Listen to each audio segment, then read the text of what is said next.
Bismillahirrahmanirrahim. 24 jam bersama Nabi sallallahu alaihi wasallam. Adab yang keenam, adabul libas. Adab berpakaian. Pertama, hendaknya ketika kita memakai pakaian, kita mulai dengan memasang niat yang baik. Di antara niat yang baik, niat dengan kita memakai pakaian atau baju zahir, Allah memakai pakaian kita baju batin, yaitu taqwa Allah. Wa khairul libas at-taqwa. Sebaik-baik pakaian yang dipakai seseorang adalah taqwa. Niat menutup aurat, karena kita diwajibkan untuk menutup aurat. Aurat laki-laki dan aurat perempuan yang sudah disebutkan oleh ulama, disebutkan oleh fuqaha. Jika menutup aurat itu wajib hukumnya, maka dengan berpakaian kita niat menutup aurat mendapatkan pahala wajib.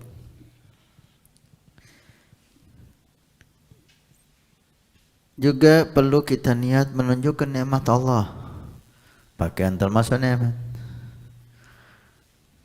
Allah berfirman, "Fa bi ni'mati rabbika fahaddits." Dengan nikmat Allah tunjukkan. Maka kita berpakaian, terutama jika pakaian itu baru atau di hari-hari Idul Fitri, Idul Adha, maka ditambah untuk menunjukkan nikmat Allah dan membaca doa yang akan kita dengar nanti. Niat menyerupai orang-orang saleh, terutama jika kita berpakaian seperti pakaian mereka, pakai sorban, pakai kopiah, pakai imamah, pakai jubah. Ini pakaiannya para salihin. Fa illam takunu mithlahum fatashabbahu fa inna tashabbuha bil kirami falahu. Jika tidak bisa seperti mereka amal solehnya, maka hendaknya kita menyerupai mereka. Dan tidak ada salahnya walaupun dalam sisi pakaian. Karena menyerupai orang mulia, insya Allah akan menjadi mulia. Dan banyak niat-niat yang lain. Dan kita akhiri niat seperti niat para salihin. Nawaina kama nawa aslafun salihin. Sehingga setiap niat kita mendapat pahala dari Allah Subhanahu wa taala. Dan hendaknya kita ketika berpakaian jangan sampai ada terlintas dalam hati iftikharan wa kibriyaan. Jangan sampai pakai pakaian untuk menyombongkan diri. Karena pakaian bermerek, sarung bermerek, tas bermerek, sandal bermerek. Ini jangan sampai. Enggak ada masalah.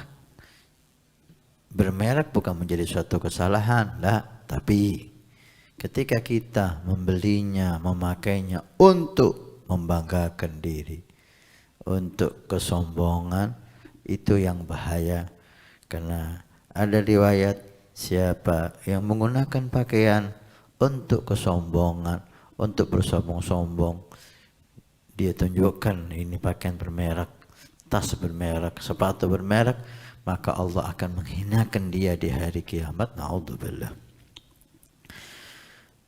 Yang kedua, setelah niat, hendaknya kita membaca bismillah. Dan jika itu pakaian yang baru, maka sunnah bagi yang melihat. Bagi yang melihat mendoakan ilbas jadidan wa ish hamidan wa mut syahidan sa'ida. Pakailah pakaian baru, hiduplah hidup mulia, dan ketika datang ajal hendaknya Anda meninggal dalam keadaan kemuliaan dan syahid fisabilillah. Ini sunnah diucapkan bagi yang melihat seseorang pakai pakaian baru. Disunnahkan untuk memulai dengan anggota badan yang kanan jika itu bisa, seperti baju pakai kanan, celana kaki kanan, dan melepasnya dimulai dengan yang kiri. Wahai kata Nabi SAW dalam banyak hal yang baik, beliau memulai dengan kanan dan ketika membukanya dengan yang kiri. Ada doa yang sunnah untuk dibaca ketika kita berpakaian. Alhamdulillahilladzi kasani hadza wa razaqanihi min ghairi haulin minni wala quwwah. Segala puja dan puji bagi Allah memberi aku pakaian. Ini menunjukkan bahwa pakaian Allah yang beri.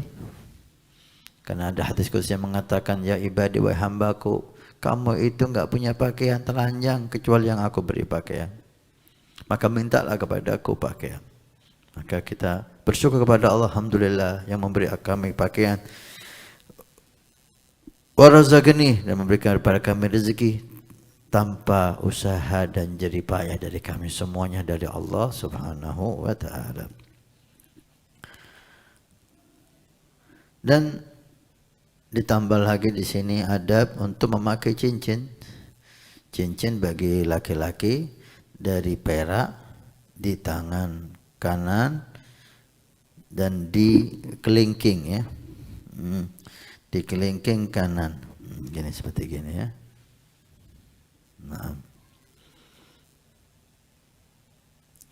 Ini adab kita berpakaian sesuai dengan sunnah Nabi Sallallahu Alaihi Wasallam. Mudah-mudahan adab ini membuat kita mendapatkan pahala dengan berpakaian zahir, dan Allah memberi pakaian batin kita dengan taqwa Allah. Alhamdulillahirabbil alamin.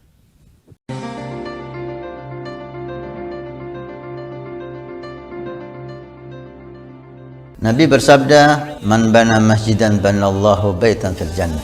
Siapa yang ikut membangun masjid, maka Allah akan membangunkan rumah di surga. Pondok Pesantren Nurul Iman akan membangun masjid 2 lantai plus aula. Maka kami mengajak untuk kita dan Anda mendapatkan rumah di surga. Kami membutuhkan 2.000 orang, per orang 100.000 per bulan selama 1 tahun. Silahkan Anda daftarkan diri Anda atau almarhum dari orang tua keluarga Anda yang sudah meninggal, atau Anda niatkan untuk putra Anda supaya menjadi putra yang saleh salehah. InsyaAllah dengan masjid di Pondok Pesantren Nurul Iman yang insyaAllah makmur dengan sholat, qiyamul lail, zikir, majlis ta'lim, belajar agama Allah. Setiap kalimat, setiap bismillah, setiap ilmu Anda dapat pahala. Setiap rakaat Anda dapat pahala. Hani'an lana wa hani'an lakum kalau kita punya rumah di surga Allah. Mudah-mudahan Allah mencatat kita sebagai hamba yang punya rumah di surga.